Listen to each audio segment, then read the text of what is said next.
날마다 솟는 샘물과 함께하는 오늘의 큐티 시간입니다. 11월 18일 목요일, 오늘의 말씀은 예레미야 50장 11절로 20절까지 말씀입니다. 나의 소유를 노력하는 자여, 너희가 즐거워하며 기뻐하고 타작하는 송아지같이 발굽을 구르며 군마같이 우는도다. 그러므로 너희의 어머니가 큰 수치를 당하리라. 너희를 낳은 자가 치욕을 당하리라. 보라, 그가 나라들 가운데의 마지막과 광야와 마른 땅과 거친 계곡이 될 것이며, 여호와의 진노로 말미암아 주민이 없어 완전히 황무지가 될 것이라. 바벨론을 지나가는 자마다 그 모든 재난에 놀라며 단식하리로다. 바벨론을 둘러 대열을 벌이고 활을 당기는 모든 자여, 화살을 아끼지 말고 쏘라. 그가 여호와께 범죄하였습니다. 그 주위에서 고함을 지르리로다. 그가 항복하였고 그 요새는 무너졌고 그 성벽은 허물어졌으니, 이는 여호와께서 그가 행한 대로 그에게 내리시는 보복이라. 그가 행한 대로 그에게 갚으시는 도다. 파종하는 자와 추수띠에 낫을 잡은 자를 바벨론에서 끊어버리라. 사람들이 그 압박하는 칼을 두려워하여 각기 동족에게로 돌아가며 고향으로 도망하리라. 이스라엘은 흩어진 양이라 사자들이 그를 따르도다. 처음에는 아수르 왕이 먹었고 다음에는 바벨론의 느부갓네살 왕이 그의 뼈를 꺾도다. 그러므로 만군의 여호와 이스라엘의 하나님이 이와 같이 말하노라. 보라, 내가 아수르의 왕을 벌한 것 같이 바빌론의 왕과 그 땅을 벌하고 이스라엘을 다시 그의 목장으로 돌아가게 하리니, 그가 갈멜과 바산에서 양을 기를 것이며 그의 마음이 에브라임과 길르앗산에서 만족하리라. 그날 그때에는 이스라엘의 죄악을 찾을지라도 없겠고 유다의 죄를 찾을지라도 찾아내지 못하리니, 이는 내가 남긴 자를 용서할 것입니다. 1842년 프랑스 정부는 폴 에밀 보타라는 고고학자를 티그리스의 모술이라는 곳에 파견해 아수르의 옛 수도인 니느웨의 잔재가 있는지를 탐사해 보도록 했습니다. 이 와중에 학자들은 그 지역들에서 고대 도시 니느웨의 잔재를 확인할 수 있었습니다. 그런데 이 고고학적 발견이 있기 전까지 니느웨가 정말 존재했는지에 대한 논란이 끊이지 않았습니다. 이 말은 니느웨에 임한 심판이 얼마나 심각하고 처절했는지를 시사해 줍니다. 이전까지는 역사학자들조차 니느웨의 위치에 대해 가늠하지 못했기 때문입니다. 원래 니느웨는 200만 평에 이르는 적지 않은 도시였고, 도시 한편으로는 티그리스 강이 흐르고, 도시 전체에 15개의 성문이 있으며, 도시 전체가 내벽과 외곽으로 된 성곽이 있는 견고한 성체였습니다. 하지만 여호와 하나님께서는 나홈을 통해 예언하신 대로 니느웨가 바벨론 군대에 의해 처절하게 멸망당하게 하셨습니다.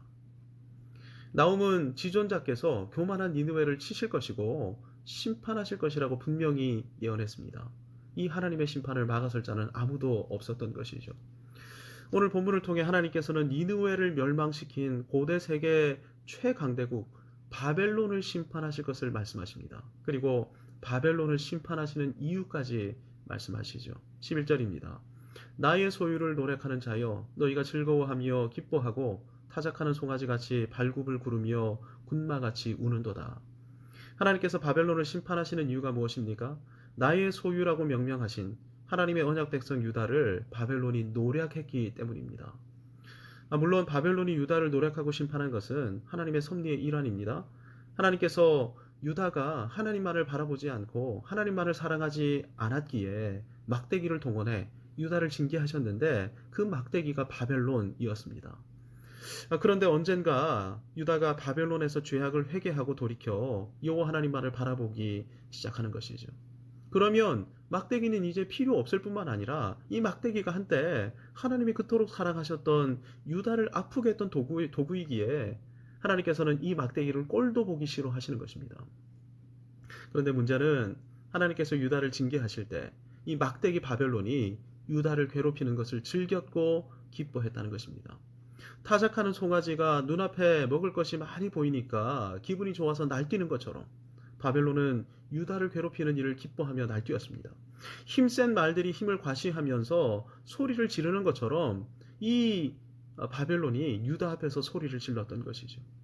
그러니 하나님께서는 바벨론을 가만히 두실 수가 없는 것입니다. 바벨론을 심판하시는 것이죠.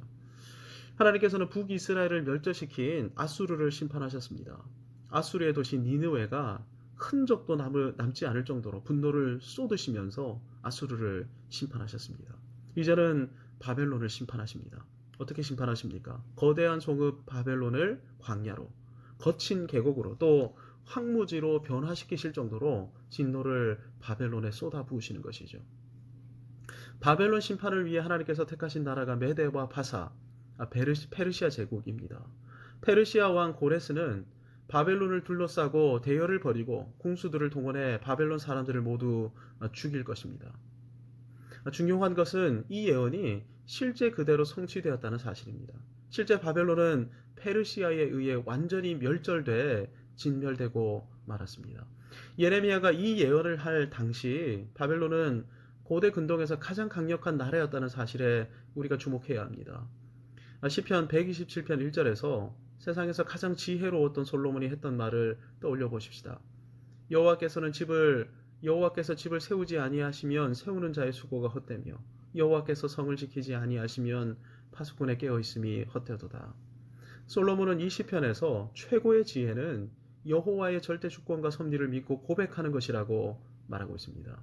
내가 아무리 집을 세우고 성을 지키려 해도 여호와 하나님께서 세우지 않으시거나 지키지 않으시면 나의 모든 수고는 헛된 것이 되는 것이죠. 이 말은 하나님께서 무너뜨리고자 작정하셨다면 제 아무리 힘센 용사가 지키려 애써도 지킬 수가 없게 된다는 것입니다. 바벨론의 진멸은 예정된 것이고 이 세상의 진멸 역시 예정된 것입니다. 그러니 바벨론의 소망을 두는 것은 헛된 것 아니겠습니까? 이 세상의 소망을 두는 것 역시 헛된 것이죠. 저와 여러분은 세상의 소망을 두는 그런 사람들이 아닙니다. 주여, 이제 내가 무엇을 바라리요? 나의 소망은 주께 있나이다. 소망은 주님께만 두어야 하고 주님의 계획과 의도에 두어야 합니다. 바벨론을 진멸하신 뒤 하나님께서는 유다를 회복하실 것을 약속하십니다. 그런데 현재 유다는 회복 불능의 상태에 빠져 있습니다. 17절을 보시기 바랍니다. 이스라엘은 흩어진 양이라 사자들이 그를 따르도다. 아수르 왕이 먹었고 다음에는 바벨론의 느부갓네살 왕이 그의 뼈를 꺾도다. 세 번역이 좀 더 실감나게 번역했습니다. 이스라엘은 사자들에게 쫓겨서 흩어진 양이다. 처음에는 아시리아 왕이 이스라엘을 양처럼 잡아먹었고 그 다음에는 바벨로니아 왕이 마침내 그 뼈까지 먹어치웠다. 북이스라엘도 잡아먹혔고 남유다는 뼈까지 먹혀 존재조차 남지 않은 상태가 되어버렸습니다. 잡아먹혀 존재가 사라져버린 회복 불능의 상태인데 회복은 무슨 회복입니까? 뭐라도 있어야 치유되고 회복이 되지 않습니까? 그런데 여호와 하나님께 이런 일은 아무런 문제도 되지 않는 것처럼 19절에서는 이스라엘을 다시 그의 목장으로 돌아가게 하리니 라고 약속하십니다. 흔적조차 남지 않았을지라도 하나님께서는 그들을 다시 살려내신다는 것입니다. 다시 살려내셔서 회복시켜 주신다는 것이죠. 부활시켜 주시고 재생시켜 내시는 것입니다.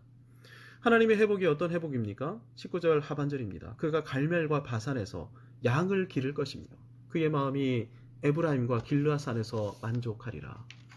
갈멜과 바산은 가장 비옥하고 이스라엘에서 가장 기름진 땅입니다.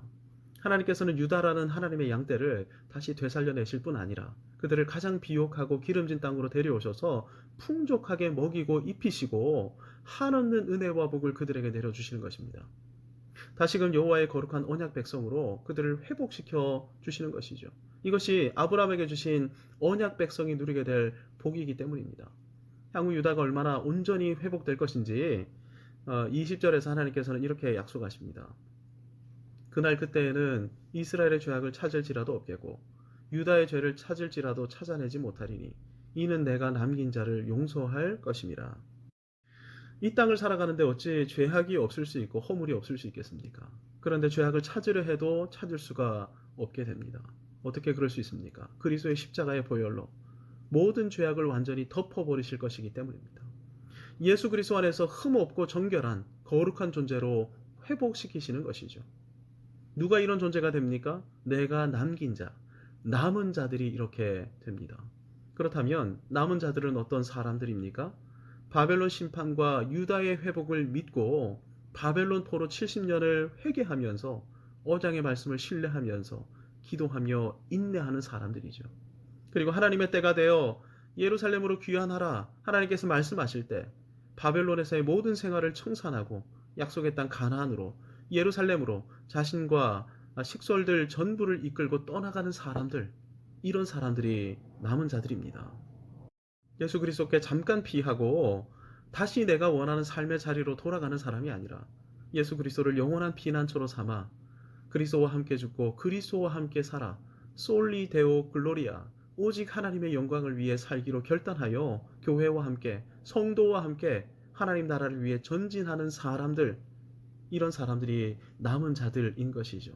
이런 사람들은 갈멜과 바산에서 주님이 준비하신 풍성한 꼴을 먹으면서 살찌고 배부른 가운데 성장하고 성숙해 나갈 것입니다.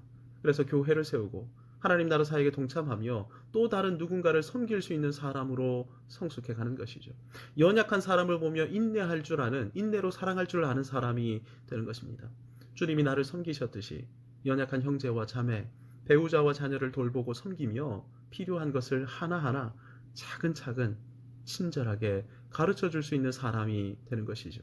이런 은혜가 오늘 우리 인생 가운데 임하기를 주신 말씀을 의지하며 기도하며 하나님의 은혜의 보좌로 나아가겠습니다.